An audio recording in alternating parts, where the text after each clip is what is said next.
बहिणाबाईंची जात्यावरची ओवी म्हणजे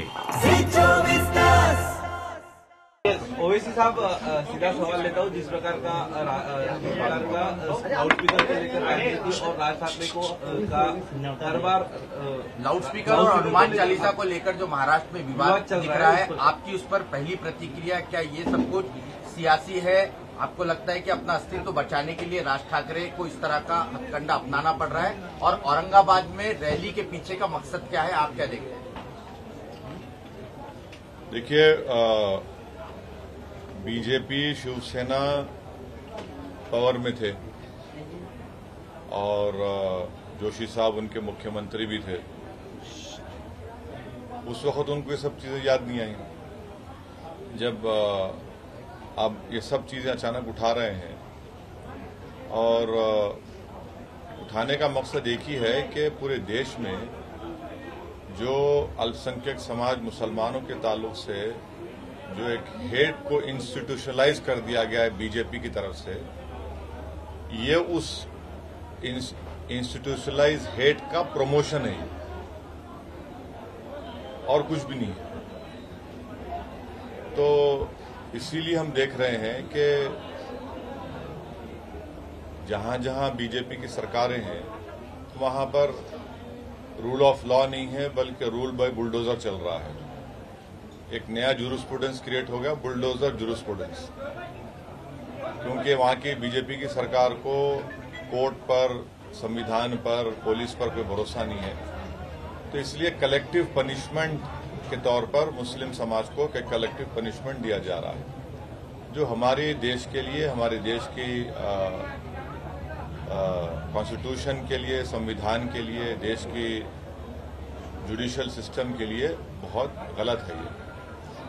और तीसरी बात यह है कि आप तमाम लोग जानते होंगे श्याम शरण साहब को। वो भारत के हमारे आईएफएस ऑफिसर थे, फॉरेन सेक्रेटरी थे, देश के लिए बड़े इंपॉर्टेंट उन्होंने इंटरनेशनल एग्रीमेंट्स किए, देश के बहुत से सीक्रेट्स वो जानते हैं, जियो पॉलिटिकल सिनारियो को समझते हैं। उन्होंने अपने एक आर्टिकल में लिखा कि ये जो हेट इंस्टीट्यूशनलाइज कर दिया गया है, उन्होंने ये कहा कि अगर भारत के मुसलमानों में चंद लोग अगर रेडिकलाइज हो जाएंगे तो वो कैसा होगा। ये उन्होंने कहा, मैंने नहीं कहा, उन्होंने कहा ये। तो ये बीजेपी को ये सोचना चाहिए और खास तौर से देश के प्रधानमंत्री को अपनी चुप्पी को तोड़नी चाहिए, खामोशी को तोड़नी चाहिए और रूल ऑफ लॉ को मजबूत करने की जरूरत है। जो बदकिस्मती से, बदबख्ती से बीजेपी उस रूल ऑफ लॉ को, हमारे जो पूरा एडिफिस है वो हमारी लोकतंत्र का, वो कमजोर पड़ रहा है। सर, ये बीजेपी की तो बात आपने कही, कल भी हमने आपका एक वीडियो देखा था भाषण करते वक्त, जिस तरह की स्थिति है, आपके आंखों से आंसू झलक आए थे, वो तो बात आप बता ही रहे। लेकिन ये जो राज ठाकरे की खासतौर से राजनीति महाराष्ट्र में देखने को मिल रही है, इसको आप कैसे देखते हैं? क्या है, दो भाइयों का झगड़ा है वो, मेरे को क्या करना है उसमें? हमारा बोलना इतना है कि लॉ एंड ऑर्डर खराब नहीं होनी चाहिए। लॉ एंड ऑर्डर सुप्रीम है, पीस को हमेशा बरकरार रखना चाहिए और इसकी जिम्मेदारी पीस को मेंटेन करने की ये 1 in 3 सरकार जो है, इनकी जिम्मेदारी है और पुलिस की भी जिम्मेदारी है, हमारी भी जिम्मेदारी है और जनता की भी जिम्मेदारी है। मगर प्राइमरी जिम्मेदारी जो है वो यहाँ की सरकार की है, वो महाराष्ट्र के पीस को मजबूत रखे, उसको बरकरार रखे।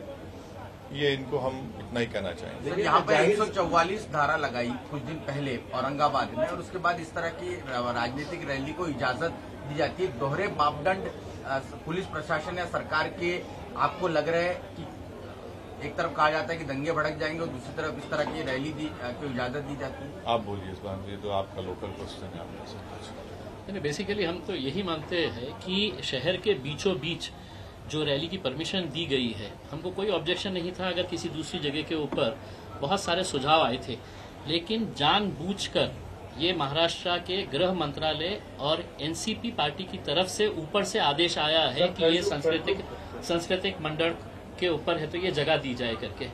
तो अगर शहर में ये जानते हुए कि ईद का माहौल है, इतने सारे लोग बाजारों के अंदर है, बच्चे हैं, औरतें हैं, सब बाजार के अंदर है, अक्षय मतलब सारे त्योहार का जो है 2 साल के बाद है तो लोग है तो मार्केट के अंदर आए हैं, दुकानदार जो है वो पूरा अपना सामान भर के रखे हुए है, और ऐसे माहौल के अंदर उन्होंने यहाँ पर परमिशन देना कहीं ना कहीं ये एक ऐसी एक चाल चली जा रही है जिसके अंदर उन्हें कोई फर्क नहीं पड़ता है कि शहर का माहौल खराब हो, जिले का माहौल खराब हो, हमने परमिशन दे दिया तो आओ भाषण दो और आपको क्या करने का है करके। तो ये बहुत ही आपको लगता क्यों है कि माहौल खराब होगा राज ठाकरे के स्पीच के बाद में? देखिए ऐसे मुद्दे उठाएंगे वो कि जो माहौल खराब हो जाए। नहीं, देखिए ऐसा नहीं, सरकार की जिम्मेदारी है कि वो नासिक, औरंगाबाद, महाराष्ट्र प्रदेश में वो पीस को बरकरार रखे, वो उनकी जिम्मेदारी है। क्योंकि परमिशन देना नहीं देना वो उनका प्रोगेटिव, हमारा नहीं है। अब उनको ये इस जिम्मेदारी को निभाने की जरूरत है। नहीं, लेकिन आप जिस प्रकार बार बार आपके बोलने में महाराष्ट्र सरकार का जिक्र आ रहा है, लेकिन महाराष्ट्र सरकार क्या आपको लगता है, क्योंकि राज ठाकरे ने उनकी जो गुड़ी पड़वा रैली थी उसमें भी लाउड स्पीकर के बारे में जाहिर तौर पर बात की जिससे 2 गुटों में हिंसा हो सकती है, साथ ही साथ उत्तर सभा करके ठाना में ली थी उसमें भी ली है, तो आपको फिर भी महाराष्ट्र सरकार से उम्मीद लग रही है क्या इस मामले में? तो आपको लगता है उसी वक्त एक्शन लेनी चाहिए थी, ऐसा लगता है, या आप मांग करना चाहोगे? हमारा मानना ये है और हमारा डिमांड ये है कि आप अगर किसी को परमिशन देते हैं तो आपको ये देखना जरूरी है कि जहां भी आप परमिशन दे रहे हैं वहां पर लॉ एंड ऑर्डर मेंटेन रहे, कोई ब्रीच ऑफ पीस ना हो। ये उनकी जिम्मेदारी है और हम उम्मीद करते हैं कि वो इस जिम्मेदारी को निभाएंगे। सर, इस तरह एक बात लिखी गई है कि भाजपा का हिंदुत्व खराब बताने के लिए उनको मुसलमानों पर अटैक करना पड़ा। क्या फिर से बोलिए? भाजपा को उनका हिंदुत्व सही है बताने के लिए उनको मुस्लिम पे अटैक करना पड़ा। फिर बाद में शिवसेना आई, उन्होंने वही नीति दोहराई। अभी मन से भी आकर वही कर दिया। कल जलील साहब से मैंने यही सवाल पूछा था तो उन्होंने बताया कि किसी को अपना हिंदुत्व अगर बताना है सही है तो मुस्लिम कम्युनिटी को पंचिंग बैग बनना पड़ेगा। क्या बनना पड़ेगा? टारगेट बना के है तो ये नहीं, किसी मई का लाल में हिम्मत नहीं है कि हमारे को पंचिंग बैग बना सके, याद रख लो आप। सुनिए आप, नहीं सुनिए, हम पंचिंग बैग नहीं है, हम इंसान हैं, भारत के नागरिक हैं। अगर कोई ये समझ रहा है कि पंचिंग बैग है तो ये गलत समझ रहे हो लोग। हमारा मानना ये है कि देश की जो पॉलिटिक्स हो रही है उसमें पूरी कोशिश ये हो रही है कि सबसे बड़ा हिंदुत्व की आइडियोलॉजी पर कौन मानने वाला है, तो उसमें कांग्रेस भी रेस में है, भाजपा है, शिवसेना है, आप पार्टी है, एनसीपी है, समाजवादी पार्टी है, सब ये दिखाना चाह रहे हैं कि हिंदुत्व आइडियोलॉजी में हम सबसे आगे हैं। तो वो कंपटीशन हो रहा है, उसका वो हो रहा है। सर, एक महाराष्ट्र में एक वाकया हुआ जिसमें नवनीत राणा और जो निर्दलीय सांसद है आपके साथ ही पार्लियामेंट में काम करते हैं उन पर सिडिशन का चार्ज लगा दिया। केवल इतना मेरा समझ गया सबका सवाल। हाँ। सबसे पहली बात तो ये है, अगर मैं और इम्तियाज जलील साहब ये बोल देंगे कि मैं देश के प्रधानमंत्री के घर के सामने जाकर सूरह यासीन पढ़ूंगा, माने कुरान में एक चैप्टर है, आप क्या बोलेंगे? बोले हम कॉल करेंगे। आप तो rapid action force, CRPF, BSF लगा के गोली चला देंगे, है ना? वो तो ठीक नहीं है। दूसरी बात ये कि सेडेशन चार्ज लगाना as a student of law, वो चार्ज आप को सुप्रीम कोर्ट में बता चुकी है कि उसमें it has to be followed by violence, और वो बहुत ही सुप्रीम कोर्ट खुद हटाने वाला है, उसको हटा के हियरिंग करने वाला है उसके बारे में। तो सेडेशन चार्ज लगाना मेरे ख्याल से ये लगा दो, डाल दो अंदर, ऐसा नहीं है। तो सेडेशन के बारे में मेरा मानना है कि सुप्रीम कोर्ट जो उसको अभी देख रहा है वो बिल्कुल सही देख रहा है सुप्रीम कोर्ट, मगर उनका ये कॉल करना, मेरे को कोई ना उनसे मोहब्बत है पॉलिटिकली, ना जिसके घर पे जा रहे थे उनसे मेरे को पॉलिटिकली मोहब्बत है। मगर अगर हर कोई ये बोलेगा कि नहीं मैं अब इम्तियाज अली घर के सामने मैं करूंगा, तो मेरे घर के सामने क्यों आएंगे भैया? नहीं सर, आप तो बॉम्बे हाईकोर्ट ने भी जो ऑब्जर्वेशन किया है कि आप एक इलेक्टेड रिप्रेजेंटेटिव हैं, आप पे भी एक जिम्मेदारी है होती। आप प्रोटेस्ट करिए, प्रोटेस्ट करने से कौन रोकते हैं आपको? अगर हम और मैं और इम्तियाज अली अब एक कॉल कर देंगे कि जितने बीजेपी के नेताओं के घर है हम जाके वहां कुरान पढ़ेंगे, तो रीजनेबल नहीं है ना ये। आप भी उसको देख के करिए। सर, सीडिशन का चार्ज लगा देना। मैं कोई प्रैक्टिसिंग लॉयर नहीं हूं, ना मैं कोई लीगल ईगल हूं मैं। वो तो मगर मेरे छोटा मोटा जो लॉ मेरे को मालूम, सेडेशन चार्ज लगाने से प्रूव नहीं होता, क्योंकि मुझ पर भी चंद्रबाबू नायडू 1996 में और 98 में मेरे को सेडेशन लगाए थे, प्रूव ही नहीं कर सकते आप, सिवाय इसके कि लगा दिए पेपर में, मीडिया में आप लोग उछाल देते। बट सुप्रीम कोर्ट राइटफुली उसको अभी एग्जामिन कर रहा है। सर, महाराष्ट्र के एनसीपी के प्रदेशाध्यक्ष जयंत पाटिल, उन्होंने कुछ दिनों पहले मीडिया में एक बयान दिया था कि जो माहौल महाराष्ट्र में चल रहा है, इस माहौल में अभी ओवैसी की एंट्री होगी और ये माहौल खराब करने की साजिश चल रही है राज ठाकरे, ओवैसी हो या तमाम पार्टियों द्वारा। ऐसा है ना, अब उनको ख्वाब में भी मैं आ रहा हूं तो मैं क्या कर सकता हूं? अब वो पहले बता दे कि बीजेपी में कब जाने वाले हैं वो लोग। तो क्या अजीत पवार मेरे से पूछ के गए थे वोट लेने? अगर उनकी बात सच है, मैं चैलेंज कर रहा हूं उनको, अजीत पवार मेरे से पूछ के गए थे क्या फडणवीस को, तू बन जा मैं बन जाऊं, तू दोनों जो शादी कर लिए थे थोड़े दिन के लिए, एक दिन के लिए था ना, घंटों के लिए शादी, मैरिज ऑफ कन्वीनियंस भी नहीं था वो मेरे से पूछ के करे थे दोनों।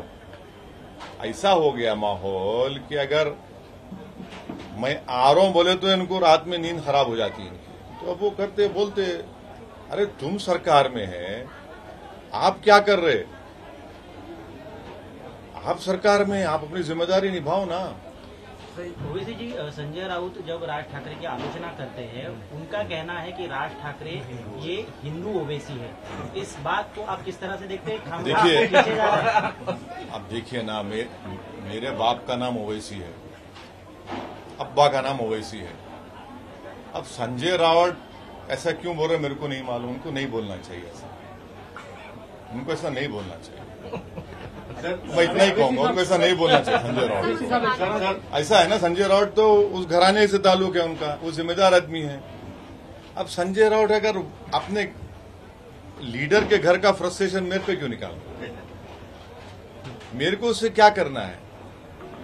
वो भाई भाई का झगड़ा है ना, तुम बिठा के मिला दो उन लोगों को।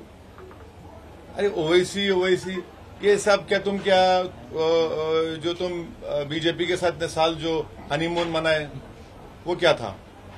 मोदी को वोट दो बोले आप 2014 में 19 में, वो क्या था? तुम तो 370 पे साथ दिए। तो ये बकवास है ये, और क्या है? सर,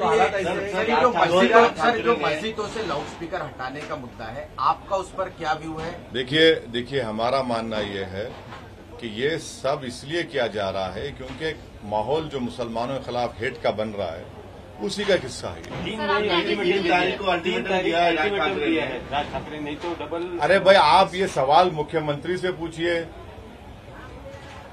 आप ये सवाल शरद पवार साहब से पूछिए। आप बताइए ना कि आप क्या करने वाले हैं।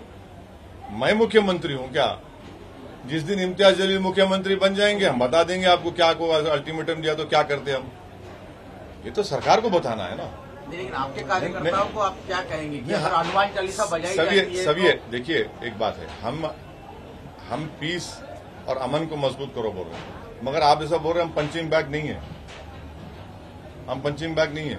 सर, बात मुसलमानों के सॉफ्ट कॉर्नर करने की हो रही है। हाँ, बात मुसलमानों के सॉफ्ट कॉर्नर हम बता रहे हैं, सॉफ्ट टारगेट किया जा रहा है। इसी बीच में बीजेपी ने एक और एलिगेशन लगाया है कि जो गोरखपुर कांड में जो अब्बासी हैं वो आईसीएस के लोगों से सोशल मीडिया के जरिए बातचीत करते थे और कई सारे ऐसे प्लान्स को भी वो ऑनलाइन सर्च करते थे। तो ये भी एक मुसलमान व्यक्ति ही क्यों है? ये अब्बासी भी एक मुसलमान व्यक्ति ही है और वो आईसीएस से कनेक्टेड था। तो एक बार दोबारा आज आपको मालूम आज क्या हुआ? कल अयोध्या में क्या हुआ? मुसलमानों की नमाज की टोपी पहनकर मुसलमानों की ही मस्जिद में ले जाकर सुअर का गोश्त फेंके और पकड़े गए। कौन था वो? बजरंग दल के ऑर्गेनाइजेशन से था। कौन थे भाई ये लोग? जहां तक सवाल टेररिज्म का है तो फिर ये इखलाक को, पीलू खान को, रगबर को मारने वाले कौन है भाई? और तीसरी बात यह है कि आप पूरी तहकीकात करिए। हम तो हर किस्म के वायलेंस को, टेररिज्म को कंडेम करते हैं। आज ही बेंगलुरु में कर्नाटका में एक साहब जो है मस्जिद में चले गए कल, जहां पर लेडीज मुस्लिम नमाज पढ़ रही थी, कपड़े उतार दिया उनके सामने जाके और गाली देना शुरू कर दिया। कौन है ये लोग? फिर रेडिकलाइज कौन कर रहा है इनको? मैं शुरू से कह रहा हूं रेडिकलाइजेशन हो रहा है। और मैं तो मेरे पे जो गोली चली, मेरी गाड़ी पे गोली चली, तो मैं किसी समाज को ब्लेम नहीं किया। मैं बोला वो रेडिकलाइज क्यों हुआ? आप रेडिकलाइजेशन पे रोको ना, उसको रोक लगाइए। रेडिकलाइजेशन पे रेडिकलाइजर कोई भी हो रहा है उसको रोक लगाइए। क्यों हो रहा है उसके आपको मालूम, मगर आप तो खामोश बैठे हुए हैं। सर 2019 में लोकसभा चुनाव न लड़ते हुए भी जिस प्रकार ने राज ठाकरे ने एक अलग अंदाज में मोदी के खिलाफ प्रचार किया था, और अभी हालात ऐसे हैं कि नहीं मगर बी टीम में नहीं हम पूरा डील हम कर लेते। अब आप देखो, आप हम लड़के शिवसेना को हराए। वो तकलीफ है संजय राउत को कि औरंगाबाद की हिंदू मुस्लिम दलित जनता ने शिवसेना को हरा दिया, तो वो उन गुस्सा मेरे पे कभी कभी निकाल लेते। सर आखिरी सवाल मेरा ही है, मेरी तरफ से आखिरी सवाल ये है कि फिर एक बार कल की सभा में हो सकता है कि औरंगाबाद का नाम संभाजी नगर किया जाए। इस मांग को आगे बढ़ाते हुए सरकार पर दबाव बनाएंगे। सर आपकी और सर की दोनों की प्रतिक्रिया चाहिए। बोलते यार क्या तुम इम्पोर्टेंस दे रहे थे लोगों को? आप लोग खामखा धूप में एक बात सुनिए क्यों इतना धूप में टाइम खराब कर रहे हैं आप? जाइए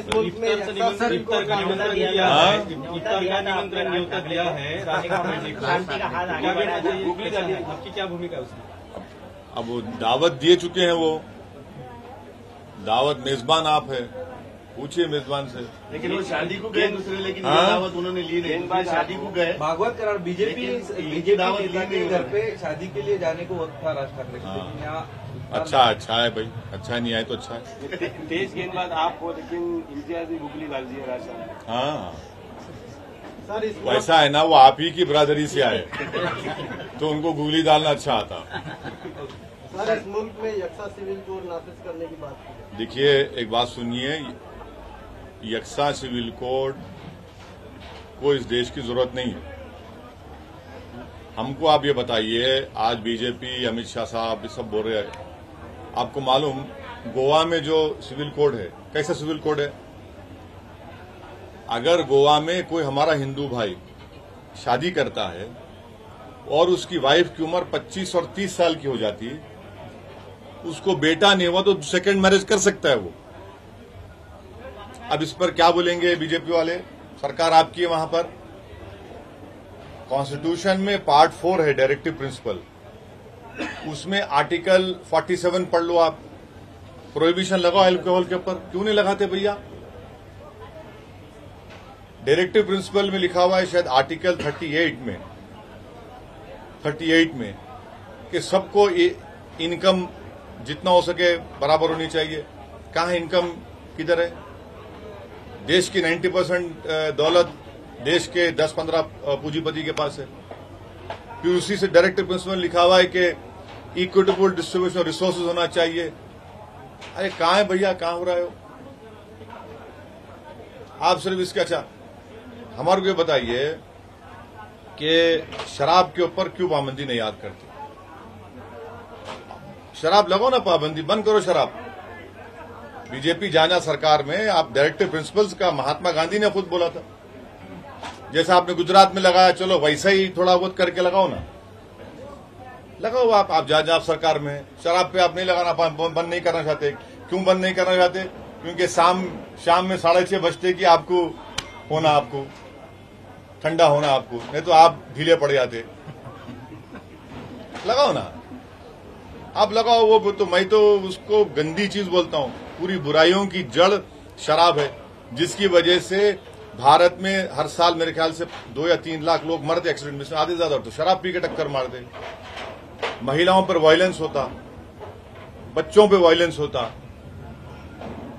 आप बंद करो ना। आप डायरेक्टिव प्रिंसिपल्स में लिखा हुआ है, शराब क्यों नहीं बंद करना चाह रही बीजेपी? बंद करो ना। चलो आपके स्टेट में लगा दो, बंद कर दो। आप वहां नहीं बंद करेंगे तो यूनिफॉर्म एंड कॉमन कोड में जमीन आसमान का फर्क है कि दयाबागा स्कूल ऑफ थॉट रहेगा, मिताक्षरा स्कूल ऑफ थॉट रहेगा, बताओ हमारे को। और हिंदू अनडिवाइडेड फैमिली में टैक्स रिबेट मुसलमानों को, सिख को, क्रिश्चियन को क्यों नहीं मिलता भाई? ये राइट टू इक्वालिटी का वायलेशन नहीं है। और मेघालय, मिजोरम, नागालैंड में हमने कॉन्स्टिट्यूशन में उनके कल्चर को प्रोटेक्शन करने का वादा किया कॉन्स्टिट्यूशन में, आप उसको निकाल देंगे? हाँ। और मेरा जो कल्चर है जो मुस्लिम, वो आर्टिकल 26 का प्रोटेक्शन है मेरे को। इकोनॉमी बढ़ गई, कोयला निकालने के लिए आपको पैसेंजर ट्रेन को कैंसिल करना पड़ रहा, आपको अनएम्प्लॉयमेंट बढ़ रहा, महंगाई बढ़ रही, मगर आपको फिक्र है यूनिफॉर्म सिविल कोड की। हम इसके खिलाफ है और लॉ कमीशन खुद ये कह दिया कि भारत में यूनिफॉर्म सिविल कोड की जरूरत नहीं है। अब 108 ऑफिसरों ने, रिटायर्ड ऑफिसरों ने पीएम को लेटर दिए और पीएम साहब ने अब तक जवाब दिए नहीं, इसके बारे में आप क्या कहना चाहते हैं? पीएम साहब प्रेस कॉन्फ्रेंस ही नहीं कर रहे 7 साल में, खाली अपने चहितों को बुला के 1 to 1 कर लेते, बिजाए थे। लेटर का जवाब दिए नहीं ना? हाँ, लेटर का जवाब दिए नहीं अभी तक। हाँ, क्या देंगे? दोनों कहाँ जवाब देते? जिस तरह से मुल्क में अक़लियतों पर मज़ालिम बढ़ रहे हैं, बैनुल अक़वामी सतह पर मुल्क को यानी हजीमत उठाना पड़ रही है। नहीं, ये तो सोचना है ना। तो मुल्क की बरसर इख्तिदार जमात जो है बीजेपी, उनको सोचना है। वो तो मुसलमानों पे ऐलान जंग कर चुके हैं। सर, एक आखिरी सवाल होगा। 3 तारीख ईद का भी वक्त आ रहा है और जिस तरह से हम जिक्र कर रहे थे लॉ एंड ऑर्डर का कि राज ठाकरे द्वारा धमकी भी दी गई है, तो क्या कह सकते हैं कि सरकार ने रेगुलेशंस तो दी हैं, लेकिन ये साफ कहता है कि आप पहले कुछ कर देंगे उसके बाद हम एक्शन लेंगे, तो क्या सरकार इंतजार कर रही है? हम यही बोल रहे हैं सरकार को, आप परमिशन दिए, आपकी जिम्मेदारी है कि महाराष्ट्र में पीस होना चाहिए। आपकी जिम्मेदारी है, आप इस जिम्मेदारी को निभाइए। आप, हम भी यही चाहते हैं कि महाराष्ट्र में अमन रहे और इंशाल्लाह अमन रहेगा। अगर कोई धमकी दे रहा है, कोई ये बोल रहा है, तो फिर भाई सरकार बड़ी है या क्या बड़ी है, बताइए ना आप। सर, इम्तियाज सर ने पिछले महीने में एक प्रपोजल दिया था महाविकास आघाड़ी सरकार को कि उन्हें महाविकास आघाड़ी सरकार में ज्वाइन किया जाए, उस 3 पहिया गाड़ी को एक 4था पहिया एमआईएम का लगाया जाए। क्या लगता है? उन्होंने बोल दिए, उधर से क्या हुआ फिर? आपको लेकर के शरद पवार को मिलने जाने वाले थे। हाँ? आपको साथ में लेकर के इम्तियाज सर शरद पवार को मिलने को जाने वाले थे, मिलने को गए नहीं, इसलिए कुछ हुआ नहीं होगा। कहाँ से पुलिस क्या बोलेंगे? वो हमारे नाम से नफरत करते भाई। हमारा नाम सुन के वो लोगों को पेट में दर्द शुरू हो जाता। उम्र एक्सपोज तो हो गए ना। आप असेंबली चुनाव में कांग्रेस और राष्ट्रवादी कांग्रेस हर सभा में महाराष्ट्र के मुसलमानों जाके बोलते थे कि ओवैसी को वोट मत दो, भाजपा शिवसेना को रोकना है। और जैसा चुनाव हुआ, आप शिवसेना से शादी कर लिए। और मुसलमान क्या करना, हमारा मुसलमान को धोखा दिया आप। सुनिए, महाराष्ट्र के मुसलमानों को आपने धोखा दिया ना। आपने कहा कि भाजपा शिवसेना को वोट मत दो और ओवैसी को वोट मत दो, मगर आप जो चुनाव हो गए, आप दोनों मिलकर शादी कर लिए, तीनों मिलकर बल्कि। तो ये इनका धोखा दिए जनता को, जो सेकुलरिज्म के नाम पे वोट दिया। और कैसा बताइए कि एक असेंबली में खड़े होकर शिवसेना का मुख्यमंत्री बोलता है कि हमने बाबरी मस्जिद तोड़ा। ये बताइए, शरद पवार साहब और राहुल गांधी, सोनिया गांधी इस पर एग्री करते हैं इस बात को? जो मुख्यमंत्री खड़े होकर बोल रहा है कि हमने बाबरी मस्जिद तोड़ा, आप उसके साथ बैठे हुए सरकार में और आप उंगलियां मेरे तक उठाते, किस मजा है? कौन दिया अख्तियार आपको मेरे पे उंगलियां उठाने का? आप ही तो बैठे हुए ना साथ में, सत्ता में बैठकर गुलाब जामुन खा रहे। अब सत्ता में आए तो सब भूल जाते। अब कल कोई इसमें से पार्लियामेंट चुनाव से पहले कोई कूद गया बीजेपी की तरफ, सेकुलरिज्म जिंदाबाद। तो कोई कूद सकता है क्या? हाँ, कूद सकता है कोई? कितने कूदेंगे देखो तुम, ये लोड करके रख लो तुम, जब होगा तुम आना तो मैं तेरे को बोलूंगा। सर एक सवाल ऐसा है कि राज ठाकरे के रैली के बाद में बहुत सारे पार्टी अब रैली की सिलसिला शुरू होगा, उद्धव ठाकरे भी रैली ले रहे हैं मुंबई औरंगाबाद, तो क्या एमआईएम भी एक रैली करेगी? वैसे भी मुंबई की रैली पेंडिंग है। नहीं करेंगे, क्यों नहीं करेंगे, करेंगे, एक नहीं कई जगह करेंगे। जवाब दे देंगे। और हमारे पास क्या है ना, हम जब रैली करते हम बुलाते नहीं, ए आ आ आ आ तू गाड़ी लेके आ, 5 लेके आ, 6 लेके आ, 4 लेके आ, वो दिल से आते हमारे पास। नहीं ऐसा नहीं, ऐसा नहीं होगी वही मैदान। अगर कल सुबह का परमिशन दे दो हमारे को, हम कर लेते रैली वही मैदान में। अरे कहीं पर भी दे दो, इम्तियाज जलील, डॉक्टर गफ्फार कादरी, एमआईएम को कल दे दो, हम आ जाते, हमारे को बुलाना नहीं पड़ता। उधर से तू 5, इधर से 6 लेके आइए, क्या है वो, ऐसा नहीं करते बोलो। किसकी तरफ है? हाँ? ठाकरे की तरफ सबकी तरफ है इशारा, सबकी तरफ है, एक की तरफ नहीं है। एमआईएम पार्टी जो है जमीन से जुड़ी हुई है, लोग सुनने आते, देखते, तो परमिशन ले हम करेंगे। अभी ईद भी सुजान दीजिए, फेस्टिवल है, लोगों को आराम से अपनी दोनों फेस्टिवल्स को सेलिब्रेट करने दीजिए। एक रैली होगी। नहीं एक क्यों, बहुत होंगी रैली, एक क्यों बोल रहे हैं? अब माशाल्लाह से आप हमारे साथ है। लेकिन वहाँ होगी मराठवाड़ा सांस्कृतिक मैदान में होंगी, जहाँ पर राज ठाकरे, उद्धव ठाकरे नहीं जब होगी, नहीं सुनिए, जब होगी आपको हम दावत देंगे, आप आइए ना, हमारे लिए आम खास है, इसमें आम खास जनता आती है उसमें। असद भाई, वंचित का आपने वेल रेड छोड़ा है। हाँ? बहुत अच्छे पढ़े लिखे वेल रेड पर्सन कहे जाते हो। कौन मैं? महाराष्ट्र में अच्छी नजर है, आपको क्या लगता है? बीजेपी बार बार कह रही है कि शिवसेना बहुत कमजोर होती जा रही है हिंदुत्व को लेकर। हाँ? बीजेपी कह रही है कि शिवसेना कमजोर होती नहीं मैं आप इसी रिलेटेड सवाल के जवाब में मैंने अभी कहा कि पूरे देश में कौन हिंदुत्व आइडियोलॉजी पे ज्यादा वफादार है, उसका कंपटीशन चल रहा है, जिसमें सब पार्टी शामिल हैं, सब पार्टी शामिल हैं, सिवाय हमारा वो टीआरएस को छोड़ के अभी तक पूरे लगे हुए उसमें, दौड़ में सब लगे हुए हैं, भाग उसी में लगे हुए हैं। आप देखो क्या जुमला दे रहे, क्या बोल रहे हैं लोग, क्या जबान इस्तेमाल कर रहे हैं। तो शिवसेना कमजोर होती जा रही है या कुछ स्ट्रांग होती? देखिए ये मेरा काम नहीं है, आपकी नजर रही? नहीं मेरी नजर मेरी पार्टी पे है, मेरी नजर डॉक्टर गफ्फार कादरी पे, इम्तियाज जलील पे, हमारे लोगों पे नजर है। मेरी नजर दूसरों पे रहती ही नहीं। मेरे को क्या करना है, मैं यही चाहता हूं कि उनकी नजर मेरे को नहीं लगना। एक सवाल है, आखिरी बार ये 2 साल के बाद अचानक राज ठाकरे क्यों जागे? मेरे को क्या मालूम भाई, मेरे को नहीं मालूम। वो दखन की एक कहावत है, कभी कोई बासी कड़ी को उबाला।